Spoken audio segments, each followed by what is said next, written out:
everybody, and thanks for joining me today. So I just passed 96% done on this. We're still working on those flower bushes, bottom right hand side, before we get to the pillars. I think I have 2 more moves of my frame before I'm done, maybe 3, kind of depends. The top of my diagonal's at 400. Yeah, so I'm gonna say at least 3 because this ends at 540. So yeah, at least 3. And usually on the last bit, I use my smaller frame so that I'm not having to hold my top arm as far over my work. It's a little more comfortable that way. So. But I mean, we are getting there, 96%. So, in fact, my my little calculating spreadsheet that I cannot take credit for. I didn't make it. It was in, I believe, Karen the Needlebugs group for the love of diagonal cross stitching. I think it was in that one in the files that it had a spreadsheet that does all sorts of calculations for you, and you put your daily goal in and it gives you an estimate as to how long it will take to complete. So let's see how long. Okay, so I'm going to tie this one off because there's really nowhere to park it. The closest one has another thread parked nearby, which is closer, so makes more sense to use that one to reach it.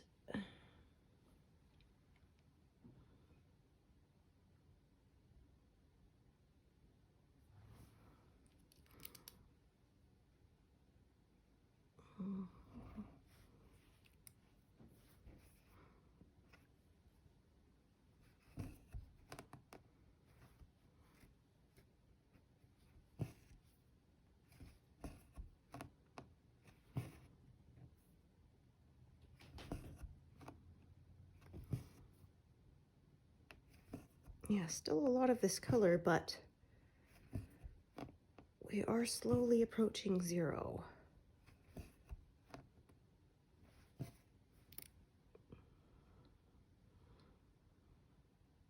Okay.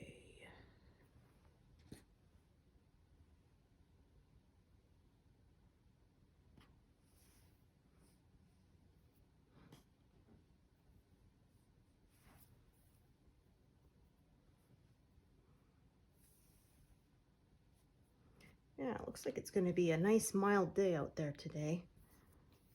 Even with the snow, maybe I'll take a walk outside. So it's only a few degrees below freezing, so that's not bad.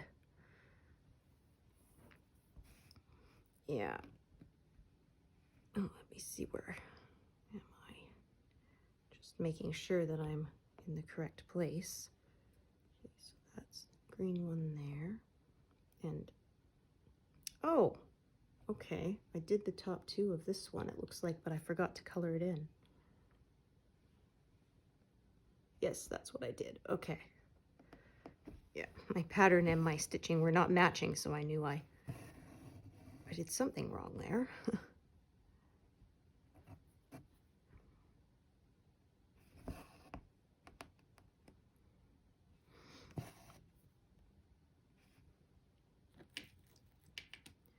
Yeah, so as I was saying before, my little spreadsheet, according to that, I may even be done by the end of November. We'll see. But that means the end of this year should be no problem at all. I'm taking about 5 or 6 days to do each percentage point, and I got, 4% left now, so. So that's less than 3 weeks of work left, so we'll see. Yeah, so when I first started this project, it was estimated September 1st of this year, but I started this this channel, so that's taken some of my stitching time. Not a lot, but enough that it extended it by a couple of months, so a few months. So.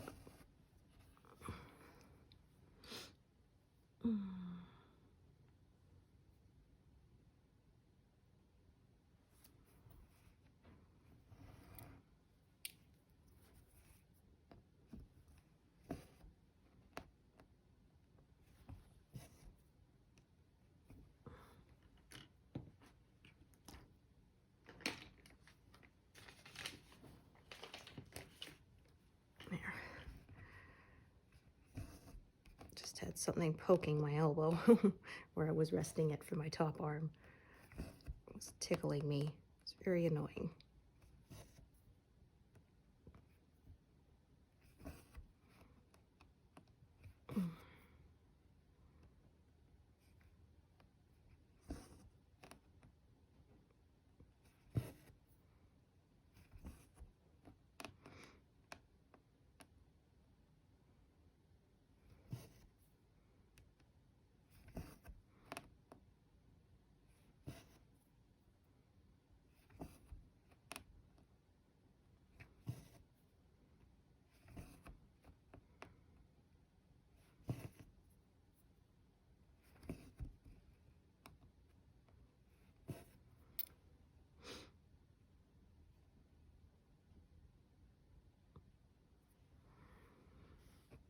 Yeah, so there's a bit more bigger blocks of color here. The last few diagonals have been very confetti heavy, so pardon me, they've been slower going. But as you can see by looking at the pattern, there's quite a lot of the navy, that's the square, filled in stitch. This one here, the symbol. So yeah, that'll go a little bit quicker.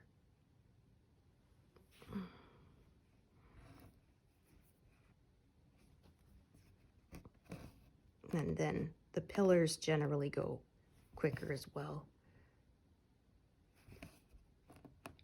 as the color's more in columns, less scattered, so that generally goes quite quickly.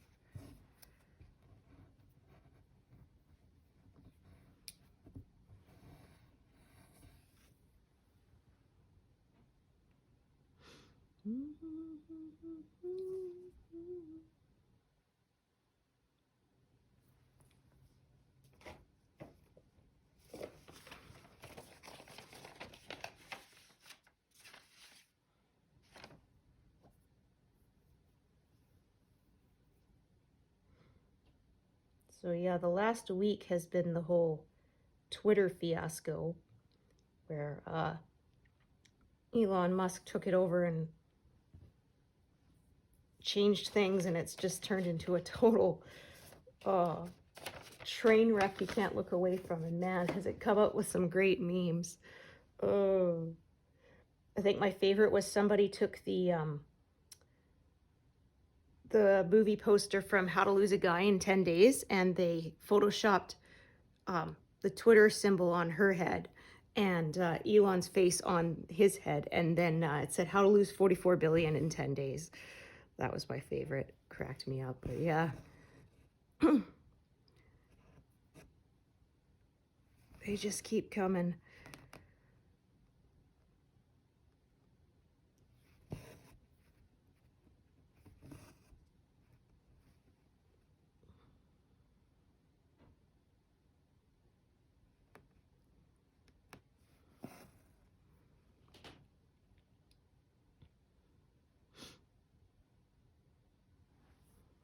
Oh, look at that. I have 3 threads of this parked, but I think, yeah, they're all short little bits.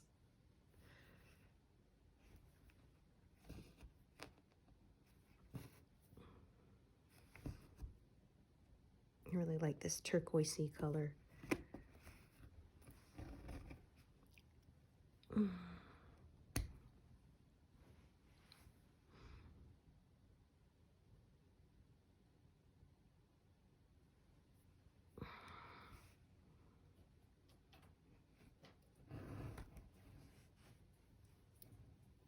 Okay, see if I can get these out, or if I have to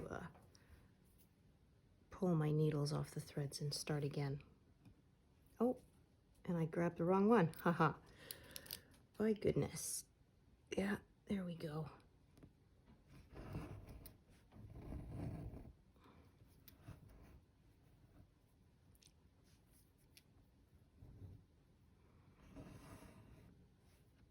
Oh, that one's really uneven. Yes, I got my drapes open to get all the sunlight in here. I'm not a fan of winter with the lower light levels. It definitely affects me. Yeah, so I say I hate time change, even this one, when you gain an hour, because then the sun is setting before I even make dinner, and yeah, I can feel it give me a kick in the winter blues, make them worse. So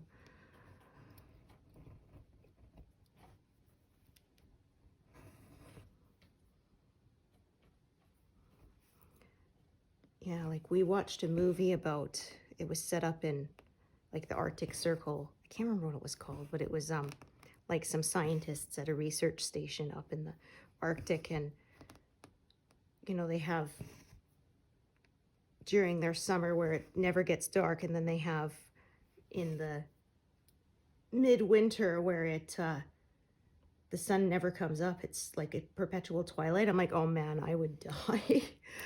Oh, I could not take that. I had a job for a while where I was working in a warehouse, so there were no windows, no skylights, and even though it was part-time, so I wasn't there all day. I was only there for 3.5, 4 hours a day, 5 days a week. But even that was enough to, I had to buy myself a light box to keep on my desk because, yeah, that really, really affected my mood more than I thought it would. But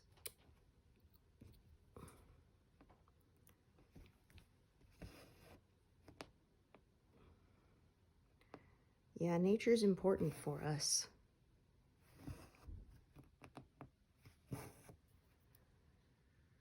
There was actually studies done showing that actually getting your hands into dirt helps because of the microbes in it. It's good for your immune system and it's good for your mood.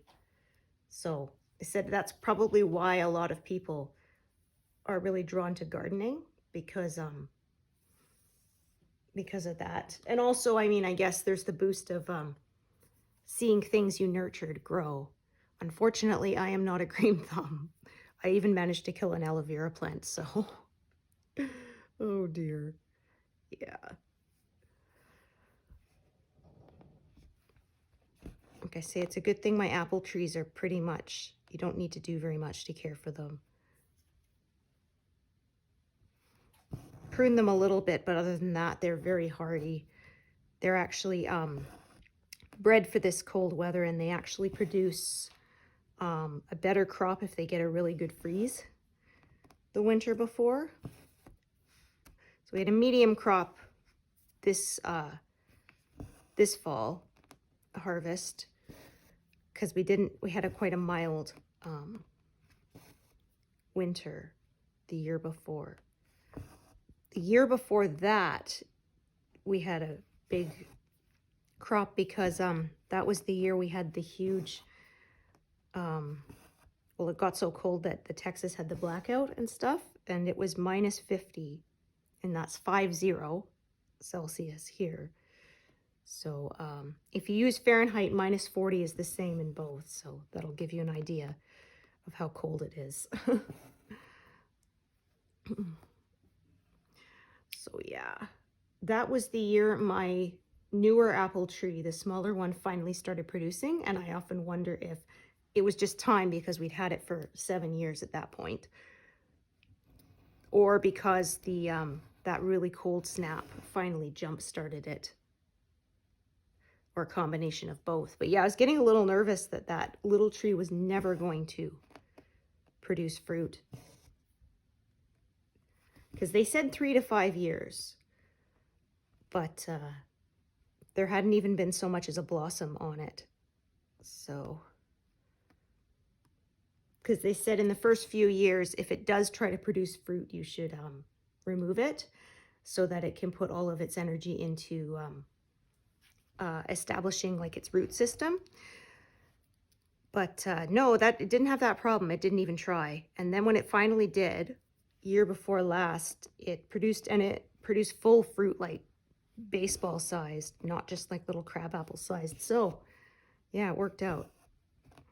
But yeah, we've been trying to prune that one so it doesn't get too big because our old tree is kind of overgrown, and the fruit at the top is hard to get down.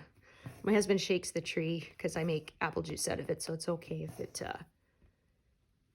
if it's bruised. But yeah, with this new tree, we're gonna try and keep it a little more contained and see if that helps. My husband said he wants to try to get it to not grow too much higher than the house, which is 2 stories. So, oh man, it was nuts. A few nights ago, middle of the night, I kept hearing this. It sounded like whale sounds or something, and I couldn't figure out what it was. Thinking like, are they plowing the roads? I'm thinking, yeah, but it's like 5 a.m. and they almost never plow roads around here anyway. And then it turned out that it was my husband's ham radio tower. The wind and like the snow and stuff must have been just right that it was resonating, and that's what I was hearing. Because it's attached to our house, like right outside our bedroom window. It's like, okay.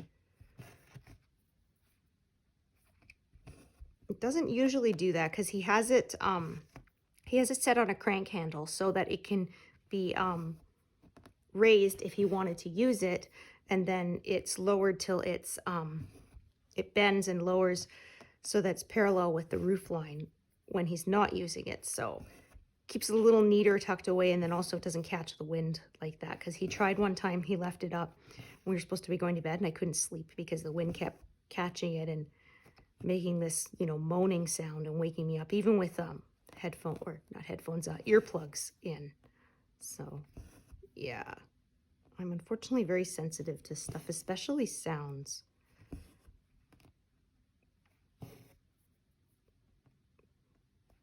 Which frustrates him sometimes, but I'm like, trust me, it's worse for me. Oh.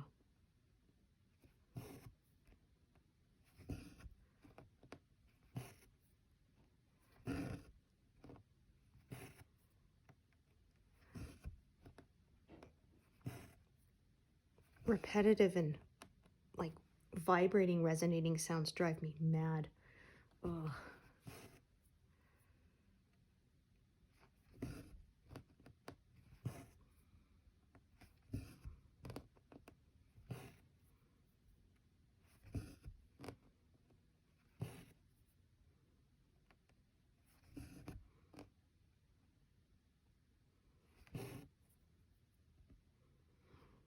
Yeah, so I mentioned last time how our guinea pig gave us a scare, but she is back to her old self, demanding veggies all day.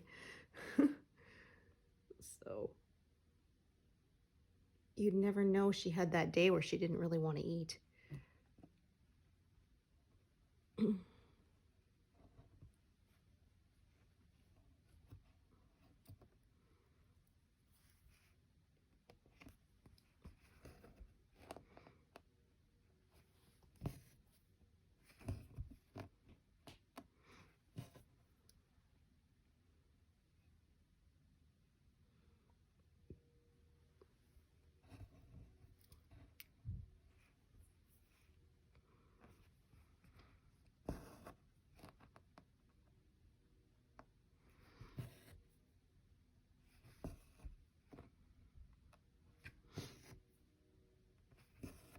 Yeah, and like I said, she's lived a lot longer than we expected her to, by a couple of years.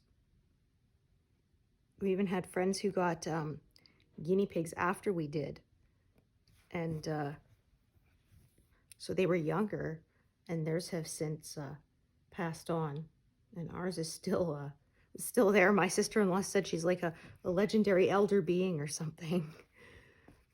So, yeah.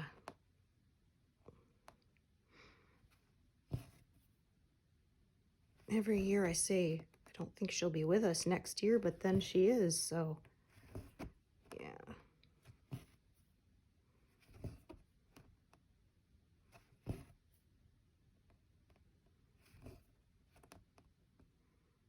Yeah, I mean, she's less active, but she's getting older, and hey, I say so am I, right? Oh. Oh. Oh, pardon me.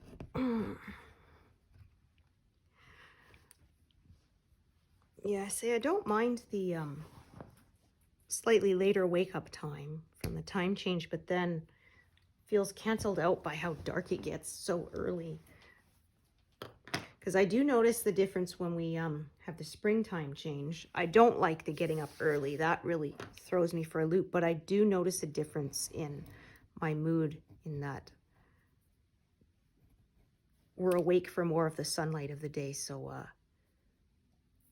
yeah, like somebody said, I'm like just a big plant. I need my sun. Yeah, and I had someone say, well, why don't you try a tanning bed? But no, I am not going for that. I take my vitamin D as a supplement. I'm not going to risk the raise my risk of the skin cancer with the tanning bed. Plus I burn really easily, so yeah, I'm actually honestly quite surprised people still do that.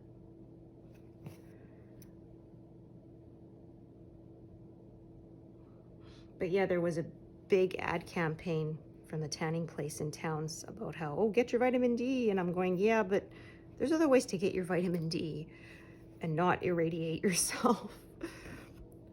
You know, eat vitamin D rich foods, take a supplement.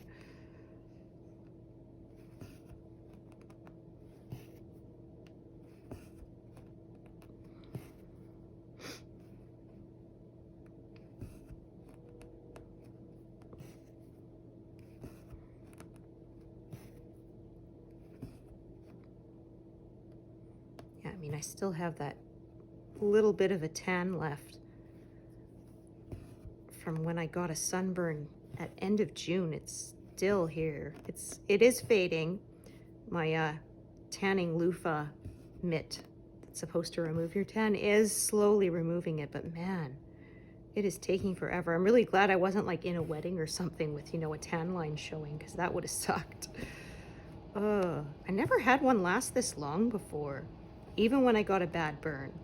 You know, usually it was gone within about a week to 10 days, but this one is just hanging on. I'm like, I don't know if it's just more intense or it's just that I'm older, right? And your body doesn't bounce back as quickly as it used to. I don't know. So I kind of went past the diagonal there because that color just sort of went that way, and I'm still not closing stuff in. So yeah, like I've said, it's just a rough guide. Not a set in stone rule.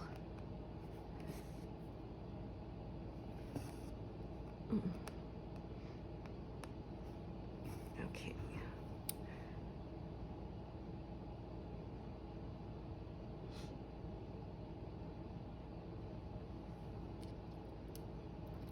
Okay, let's see. I think, yeah, I've got a lot of needles here, and it's kind of getting tangly, so I am just gonna kind of carefully separate my threads here.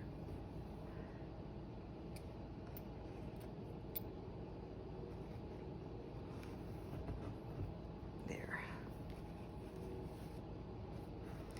Yeah, quite a lot of threads even in a small area here.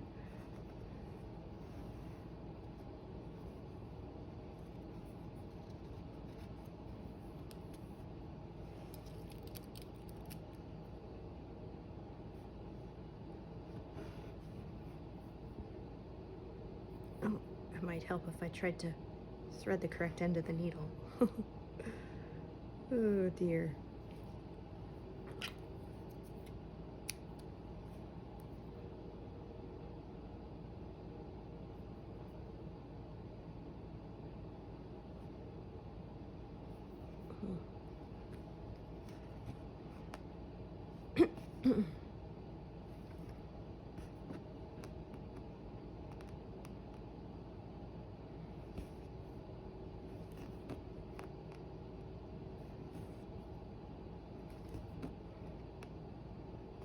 Yeah, I was hoping to zero out some of this orange and yellows, but I think there's a couple of flowers past the pillar right at the very far edge. So yeah, unfortunately there's only like 3 or 4 of some of the colors, but it's still not zero.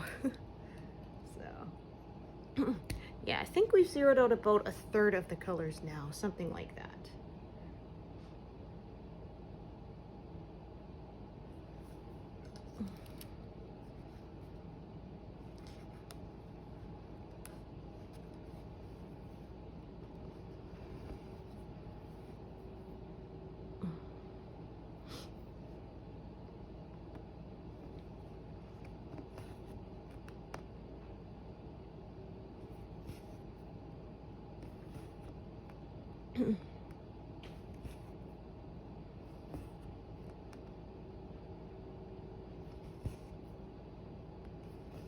And the next will be Majora's Mask, which I think is 48,000 stitches, so that one shouldn't take me very long at all.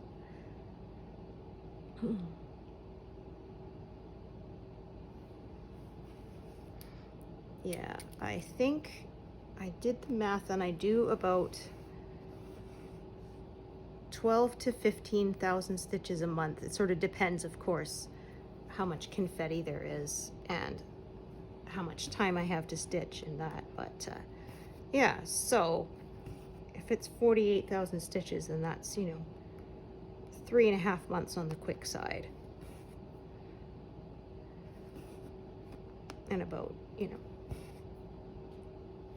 less than 6 on the slow side. So yeah, I love my great big projects, but sometimes it's really nice to get a smaller one in there. Although that's like my only small one for a while. Well, I say small, but smaller because one of the ones I have planned, Deer Creek, is 200,000 stitches. So compared to these over 300,000 stitches, that's a smaller. But yeah, I say 48,000 small, but yeah, when I first started stitching, that would have seemed like a ton of stitches. I was much slower. Oh, I think I parked something wrong here. Yes, I did. Yeah, I parked that one. 3 from that grid line, and it should be 4. That's okay, I can fix that. Oh, another ragged edge here.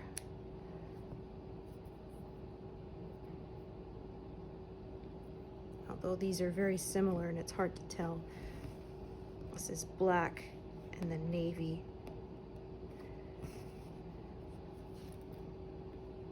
Okay, so let me just mark that. There we go.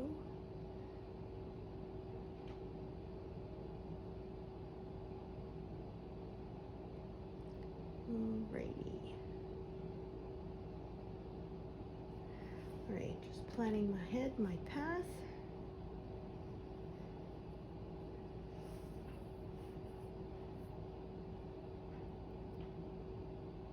I may actually do one out of order here. Let me just see how long this parked one is. No, actually that's long enough. Okay, so.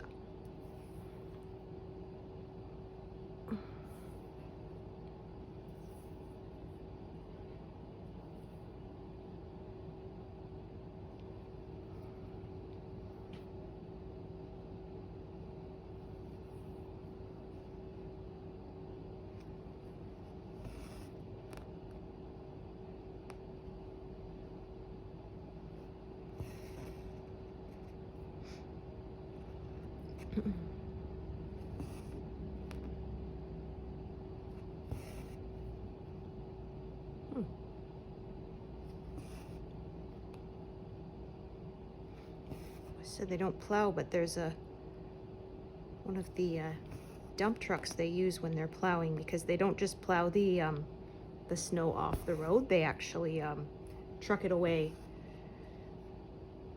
outside of town. So yeah, we live near a school, so they do clear it somewhat. Our actual street they don't, because it's not really a through road, but the one that's a couple blocks from us they do clear, as it's a school bus route. So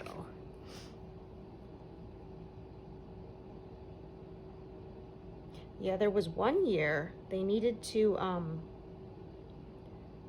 do work on the stuff under the road, so they needed to get to the access hatches, and instead of plowing our street, they brought out a backhoe and they cut out sections where the manhole covers are, so they could get through. And so that really sucked. Going down our street was like we had speed bumps. Oh, I wasn't happy. But I guess it was a lot cheaper than actually bringing out a full, you know, grader machine and removing it all. So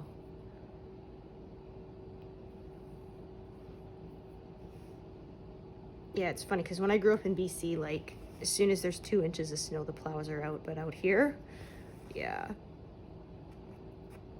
there are some years they don't plow it at all. You just have to deal with it.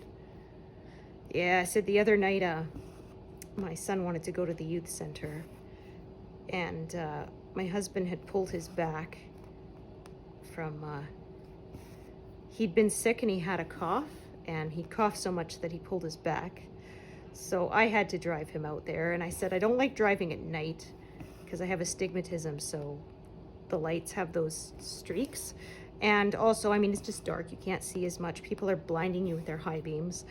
And it was icy, so yeah. I said, I hope you appreciate this, because I don't like driving at night, and I don't like driving in snow, and I'm doing both. First couple of years that we were out here, I didn't drive in the winter at all. But I got sick of not being able to go anywhere myself, so I finally just learned to deal with it. But yeah, I mean, unfortunately, both times I've been rear-ended has been because people went too close and then could not stop because of the ice. So I often say, like, I'm confident about my ability to drive in the snow, but other people, they try to drive like there isn't any snow, and that's just not the case. You still have to drive to the road conditions. Most people are pretty good, but yeah, I mean, we have times like there was one jerk who followed me, tailgated me all the way down this street for like 3 kilometers, and it's a 2-lane, there's a passing lane. I was driving my husband's company truck to come pick him up. We worked for the same company briefly, so I also had authorization to drive it. But I mean, I don't like to drive a huge, big vehicle. So I was driving it, and this guy's tailgating me the whole way. And I mean, I'm going 50 kilometers, so it's not like I'm crawling along, you know. But it's sheer ice out there. So he tailgates me the whole way, and then as I'm finally turning off the road, then he honks me. It's like, yeah, okay, you big coward, you know. You're only gonna honk me when I'm turning away, and I'm not gonna, you know, run after you. He has no idea who I am, right? Windows are tinted. I could be some great big, you know, 300-pound guy in the truck who might come after you and, you know, road rage at you. And like I said, there was an empty passing lane the entire way. You wanted to pass me, pass me. But no, he decides to be a passive-aggressive jerk. Like, nice. Like, I wanted to roll down my window and wave him around me, but I didn't want him to think I was flipping him off, and then, you know, you never know. Somebody's gonna lose it. People have been, you know, attacked for less, so.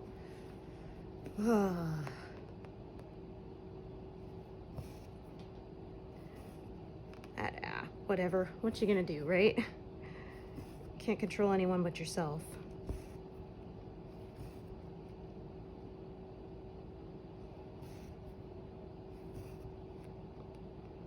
Yeah, and then taking my son to the youth center, I had to move my husband's truck first because he was parked behind me and his back was hurting too much, so yeah. I don't like driving that thing, it's huge.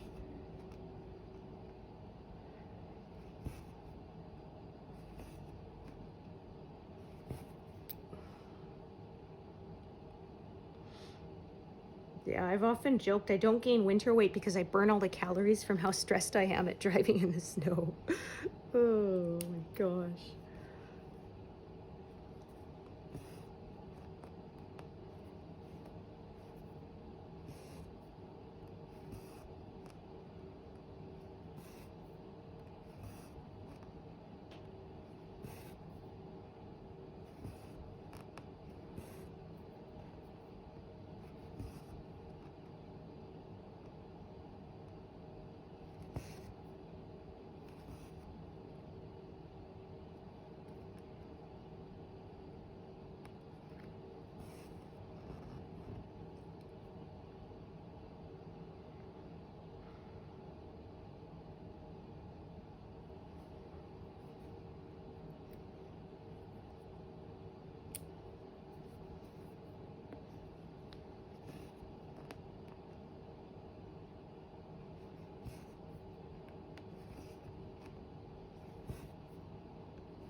I think I'll do one more diagonal before I move this frame again.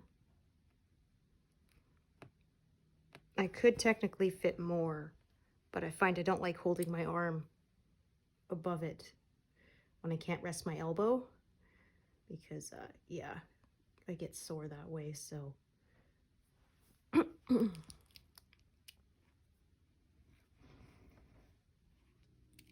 Yeah, things get pulled out of alignment for me way too easily, so I have to be very careful. Yeah, I had to stop sleeping on my stomach because it was messing up my neck, and I could only sleep on it with my head turned to the left. I couldn't with my head turned the other way, so then it was really messing up my neck because it was always being turned to the one side all night. So yeah, I had to retrain myself to sleep on my side. I can't sleep on my back either unless I have like a pillow propped under me, because full on my back is not comfortable either. So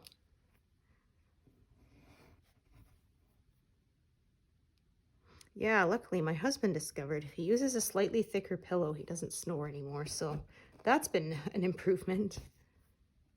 If he does, it's a little bit, I poke him, then he turns over and stops. So,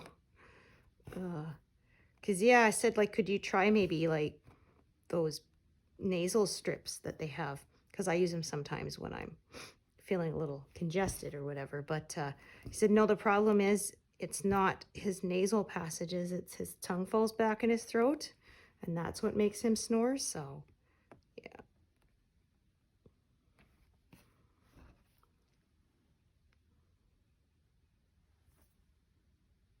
That piece is really short, but should be long enough for those two. This one will be done with. Yeah.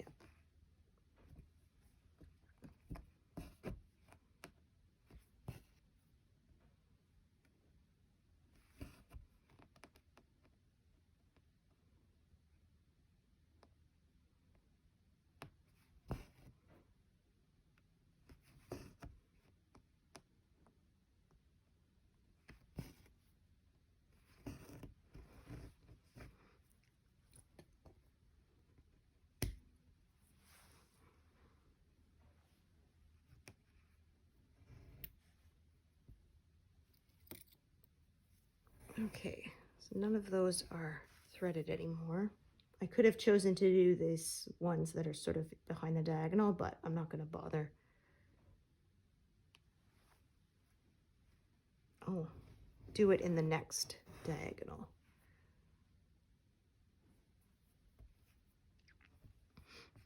I also find, like I've said, keeping the line not perfectly straight helps to avoid any lines showing up in the work.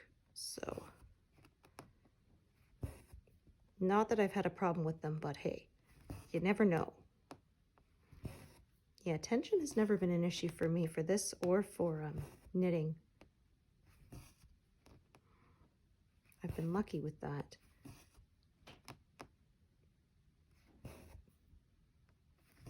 Yeah, although I can't really knit that much anymore. For some reason, I get sore.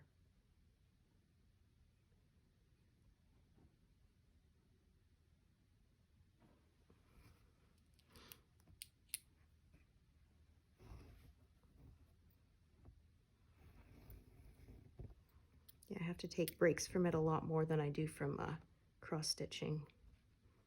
All right, that one did not want to come out, so yeah. I guess knitting has more repetitive motion, especially if you're just knitting plain and not like cables and things. So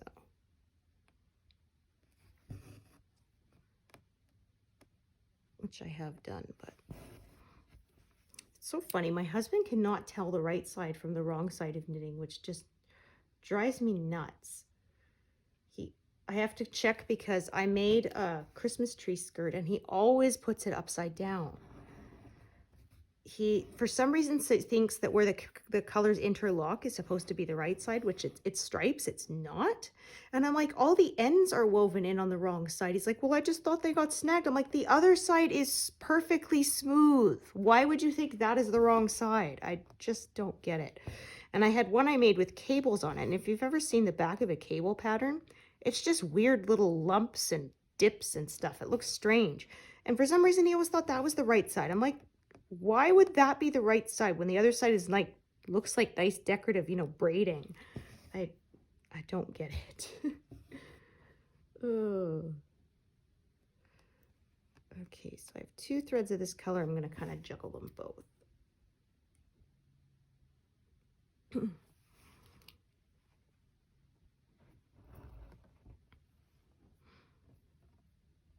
See if I can, there,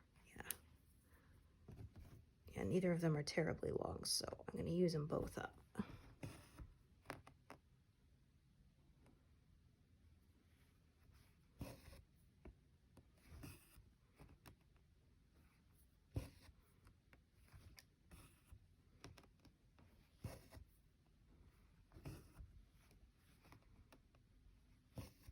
But yeah, I had one year, I did not notice that he put the tree skirt upside down.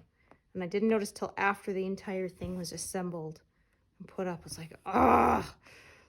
And my sister said, yeah, I give you 3 days before you take it down and fix it. I said, normally I would, but yeah, in that case, I couldn't be bothered because that's a lot of work. Because we have a fake tree and you have to take all the decorations off and then disassemble the tree to do it. So I didn't, but I was not happy. So every year I tell him, you are not allowed to set up the tree until I've checked that you have the Christmas tree skirt in the right position. Ugh. Yeah, I made it off, if you saw earlier on my channel when I was knitting that Starburst blanket, I did a similar thing for it, except I left the center open for the trunk of the tree to go through. But same thing, and then I did it as stripe of white, red, white, green, white, red, white, green, the whole way through. So, yeah, I've seen, I know Mary Maxim has kits to make cross-stitch Christmas tree skirts, although they're stamped, not counted. But that was a lot more work than knitting one, so.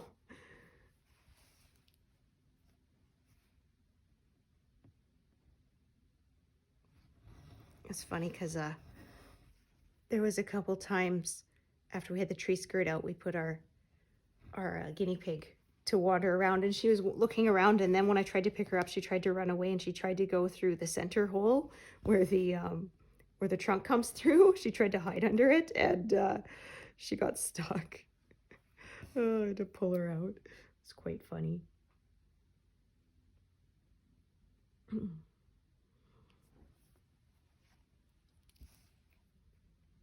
But yeah, they're fun pets because they're curious.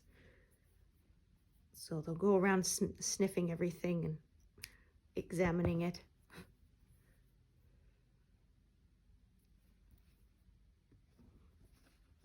Yeah, we had a hamster, but like kind of hamsters aren't really that interested in you.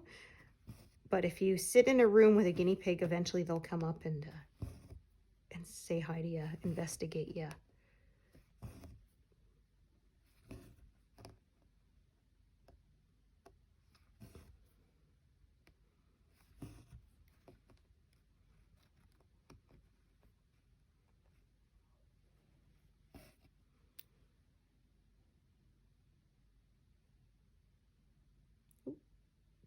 Oops, I forgot I was in move mode.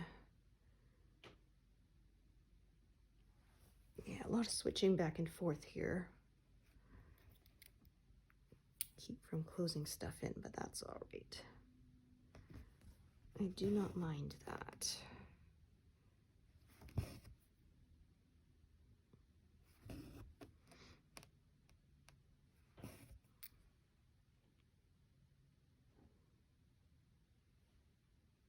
There, let's make that a little bit bigger so I can see it more easily. Yeah, that is one thing I absolutely love with stitching on a tablet as opposed to papers. I used to get a big, even a clipboard wasn't big enough, so I had a great big dry erase board that I turned over and then would tape my pattern page to, and I would enlarge them as well. So like they're made for letter size, you know, 8.5 by 11 paper. I would increase it by, I think 30% was what would fit on an 11 by 17 ledger size paper. But even then, you know,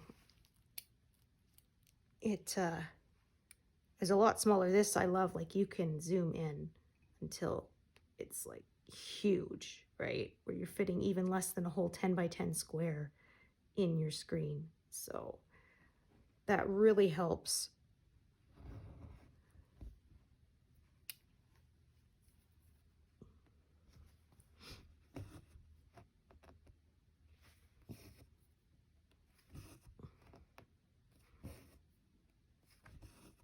Yeah, that, and of course the being able to have it automatically search and highlight all of the stitches of that color so you don't miss any really helps. I mean, occasionally it still happens, but way less than when I was using paper and highlighters.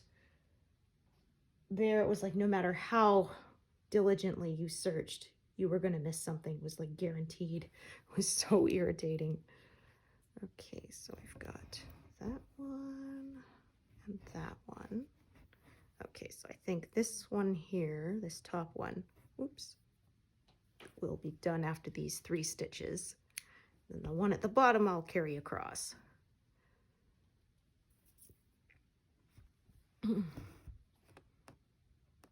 Yeah, especially how I used to stitch cross country by page. So I would try to do all the stitches of one color and then move on to another color. And of course, there were always a few you missed. So by the end, it really slowed you down because you'd end up with about 60 stitches per page, and like they were all different colors because they were one you missed sort of each color. And so, filling in that last bit on the page took absolutely forever. It would take like 3 days. It was so irritating because there was so much. Find the color, unwind it, because I was using bobbins still then too, which also slowed me down. That's why I quit using them. And unwind it, and then do the stitch, then rewind it, put it back in the case, go for the next. Oh, it was, yeah, that was the part I hated. So yeah, I discovered with this parking, I do have to slow down sometimes to add new colors, but it's a net gain. I find it is overall faster in the end. So, Okay, so I'm gonna have to do one out of order here because of the way these colors are kind of crossing across each other, so that's okay. Like I said, sometimes it's just more work to avoid it, so occasionally I will go out of order and close one stitch in.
Sometimes when I get impatient to finish a diagonal, I'll start to go more cross-country instead of parking, but I'm gonna try and stay nice and neat here.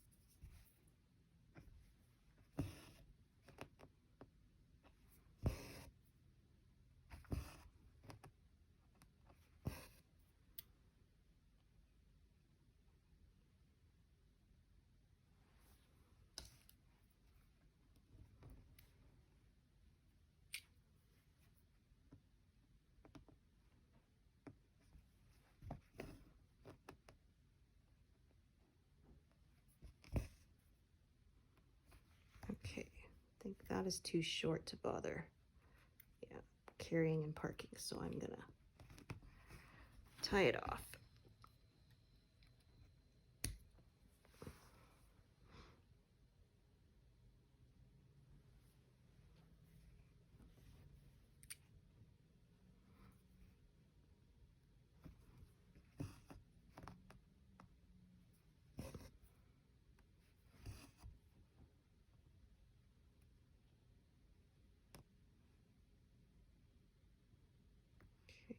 Park this up here.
Now you can't see that I did it out of order.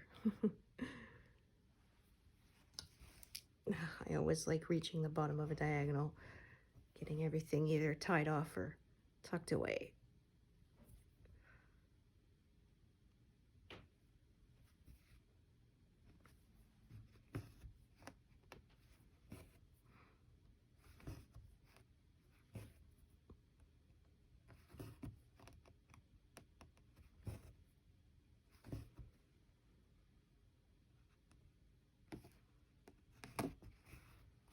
And as usual, making sure that all my ends are going in towards the center of the piece. I don't pin stitch this close to the edge in case the end would go past the edge of the design there and show through, which we do not want.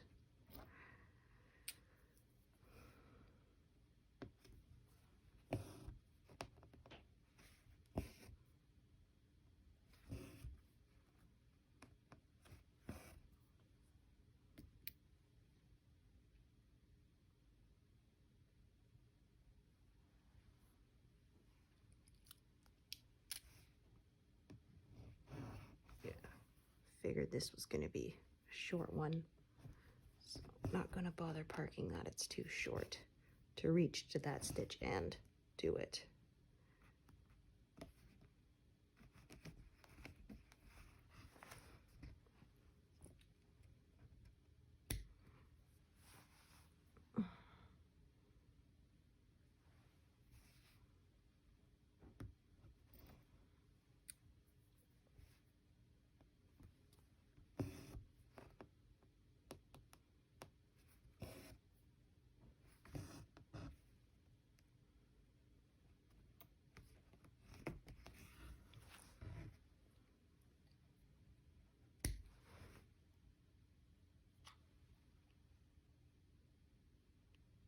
Okay, let's see how long this is. Once again, I think, yeah, we're gonna do something out of order rather than adding another thread. Ooh, unthreaded my needle there. There we go.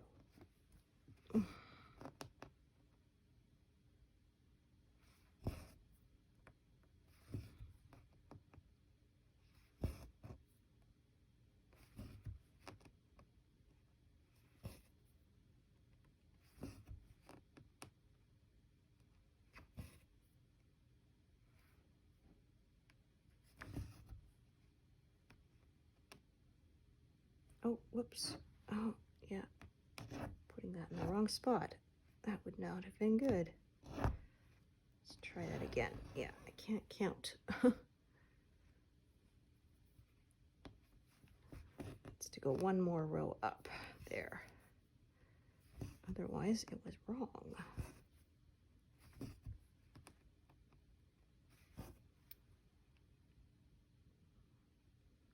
Yeah, otherwise, I wouldn't have been able to fill this in with the correct color.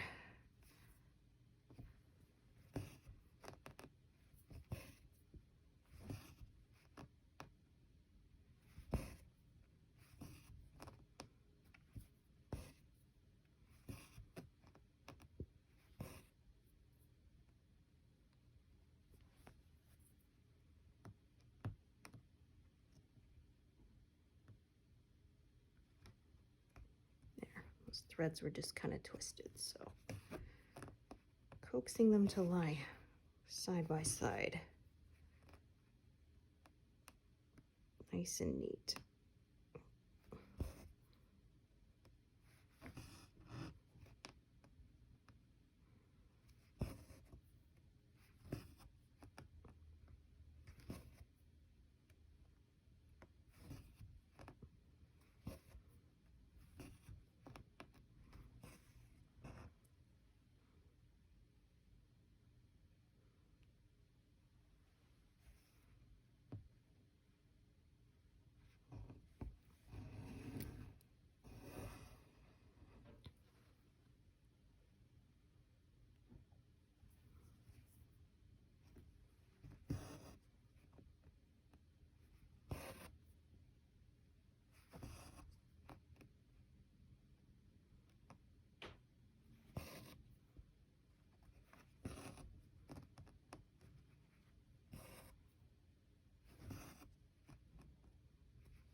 this one, yeah, still threaded, so I will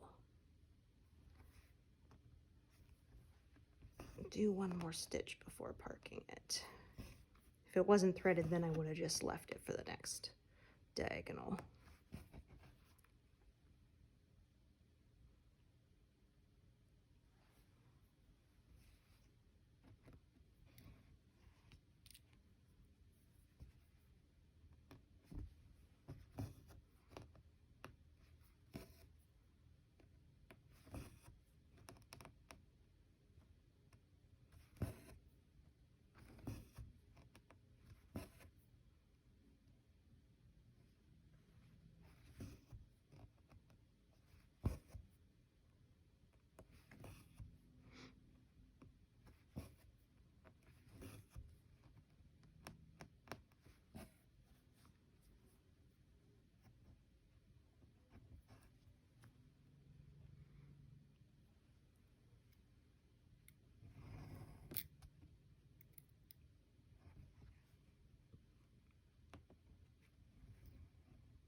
Okay, so that is another diagonal done. I try to remember to back up my work every day. Sometimes I forget, so I often make a habit to do it when I get to the bottom of a diagonal like this. That gives me a good reminder to back up my work just in case. So far, I have not ever lost my work, knock on wood, but you never know, right? So it's always good to have a backup copy.